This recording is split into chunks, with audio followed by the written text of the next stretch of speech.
Okay, so this video is just going to go into speciation in a little bit more detail. So remember we plotted all these, and the question was, were all these different subspecies part of the same species, or were they different species? Right? So then the idea was the scientists went out and they searched, and they found various ones. So they searched and then they looked at the ideas of the crosses and the X's here were basically kind of fit, were these different subspecies interbreeding, right?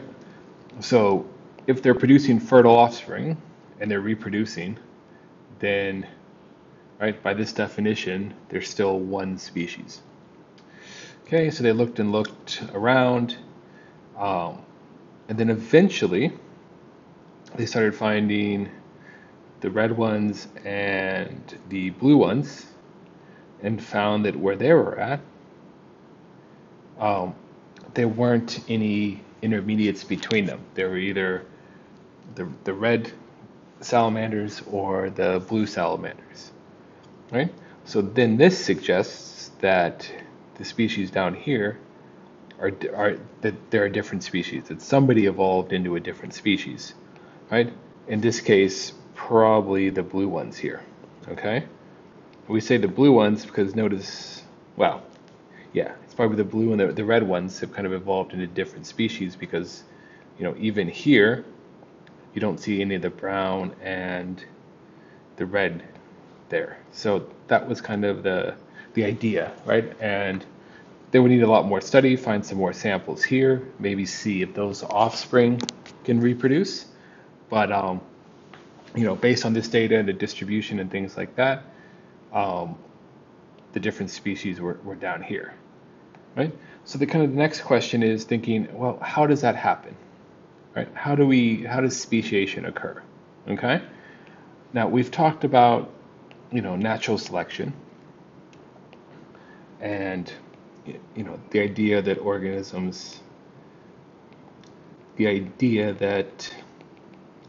right, so allele frequency can change over time, right? And the example of that we had was kind of the birds. Luckily, I'm such a gifted artist. The birds' beaks,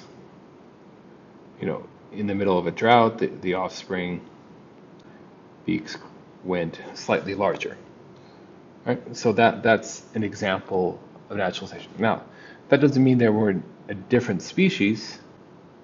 What that means is, just some different sizes. So, that to that is not speciation, okay? But if that happens over and over in many genes, right, that starts to lead to speciation, right?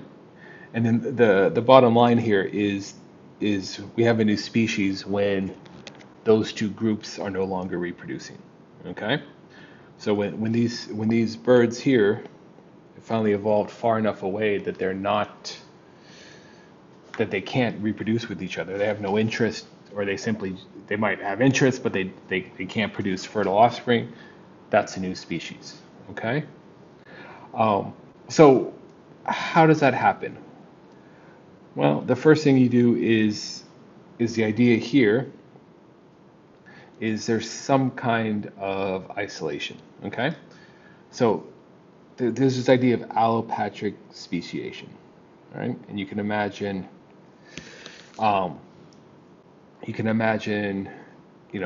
this little, field of flowers, okay?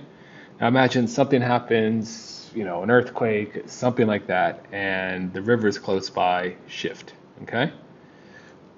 So all of a sudden, going through this field is a river, okay?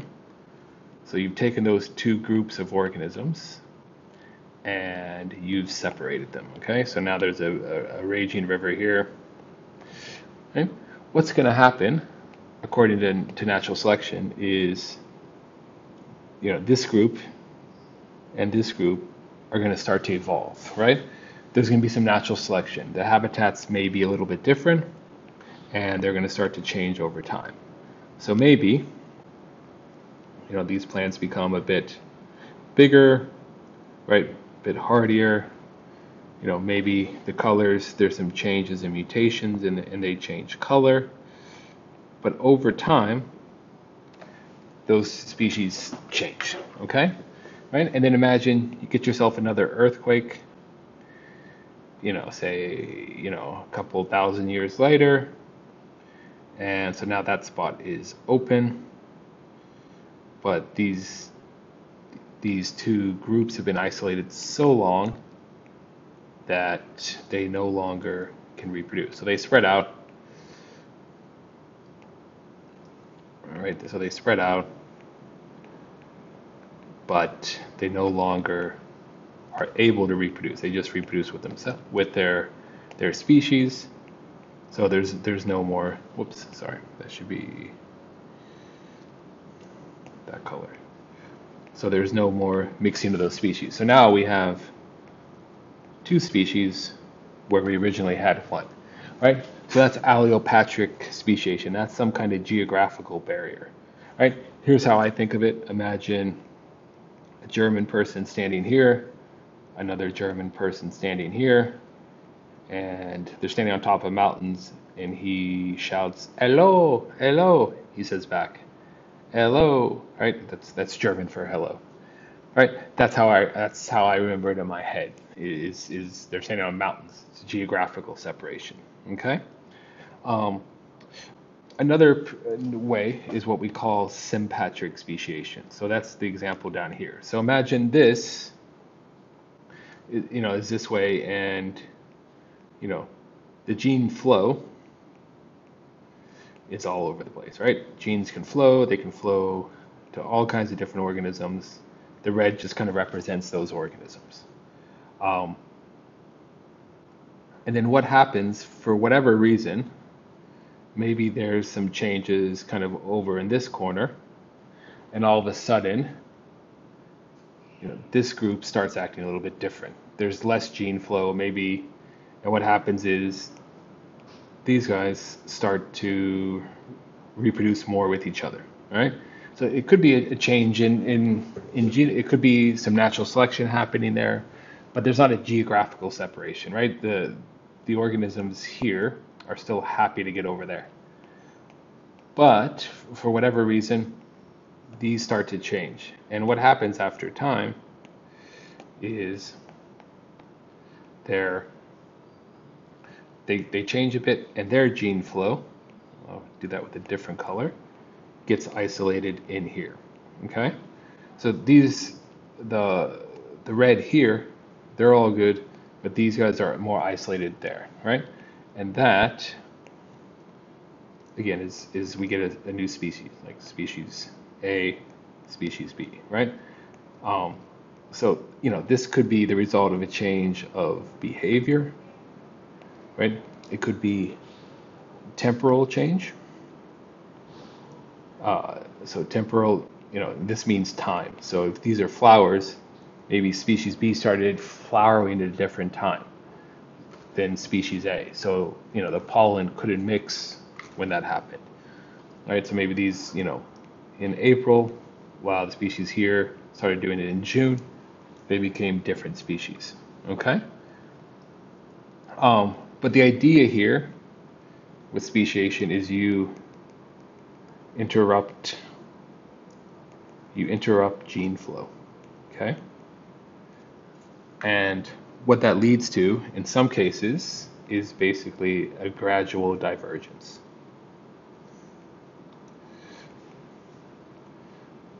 Okay, so those organisms start to evolve differently, right? And what that leads to is reproductive isolation.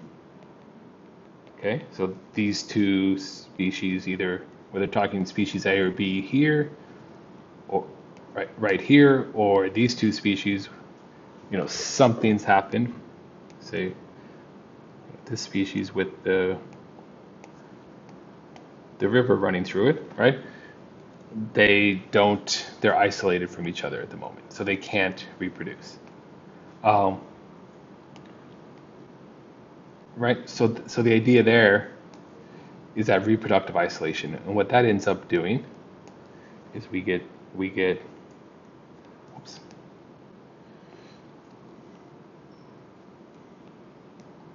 we get separate gene pools. Okay, so the genes aren't mixing anymore, right? They've been blocked from that, right? And then once you have those two things, you have a new species. Okay. Again, it sounds simple, but it's kind of more complex. But this gradual divergence here is the idea of natural selection and other things. In the past, you've talked about the 5 fingers of evolution. I don't expect you to remember those, but lots of different things here happening, thousands of times on different genes lead to that gradual divergence, and that creates a new species. Okay?